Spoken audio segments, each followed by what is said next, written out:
السلام علیکم۔ میں پروفیسر خالد عمر ایک نئی کہاوت کے ساتھ آپ کی خدمت میں حاضر ہوں۔ آج کی کہاوت کا عنوان ہے نہ رہے گا بانس نہ بجے گی بانسری، یعنی جھگڑے کی جڑ کو ختم کر دینا چاہیے۔ جب اصل چیز ہی نہ ہوگی تو جھگڑا کیوں ہوگا؟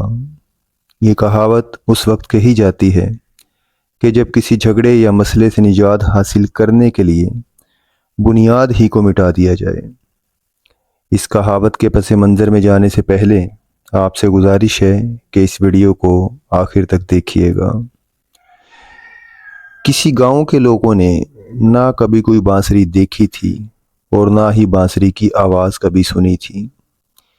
اتفاق سے اس گاؤں میں ایک شخص بانسری لے کے پہنچا اور ایک سایہ دار درخت کے نیچے کھڑا ہو کر بانسری بجانے لگا۔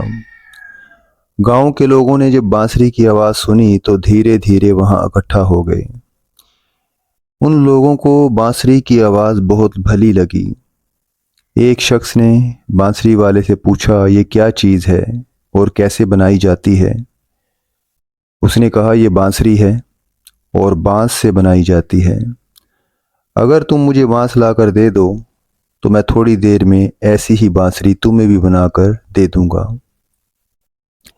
شرط یہ ہے کہ تم اتنا بڑا بانس لاؤ گے جس سے 2 بانسری بن سکے۔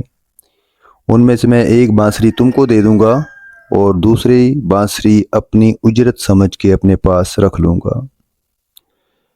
پورے گاؤں میں بانس کی صرف ایک ہی دکان تھی، لہٰذا ہر شخص اس سے بانس لینے پہنچ گیا۔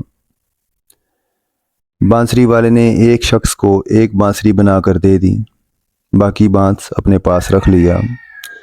اس کے بعد ایک دوسرا شخص دکاندار کے پاس پہنچا اور کہنے لگا بھائی مجھے بھی ایک بانس دے دو۔ دیکھتے ہی دیکھتے کئی لوگ وہاں پہ اکٹھے ہو گئے۔ دکاندار نے ان سے پوچھا میں تو بانس دیتے دیتے پریشان ہو گیا ہوں، آخر کیا وجہ ہے؟ جس کو دیکھو وہ آج بانس لینے کے لیے چلا آ رہا ہے۔ ایک شخص نے دکاندار سے کہا ہمارے گاؤں میں ایک بانسری بجانے والا آیا ہے جو بانس میں سوراخ کر کے بانسری بناتا ہے۔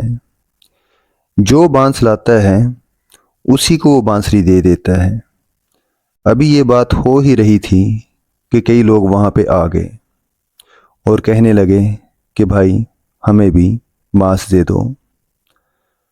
دکاندار نے جب یہ دیکھا تو اسے شدید غصہ آ گیا، لہٰذا اس نے اپنی پوری دکان کو ہی آگ لگا دی اور بولا نہ رہے گا بانس نہ بجے گی بانسری۔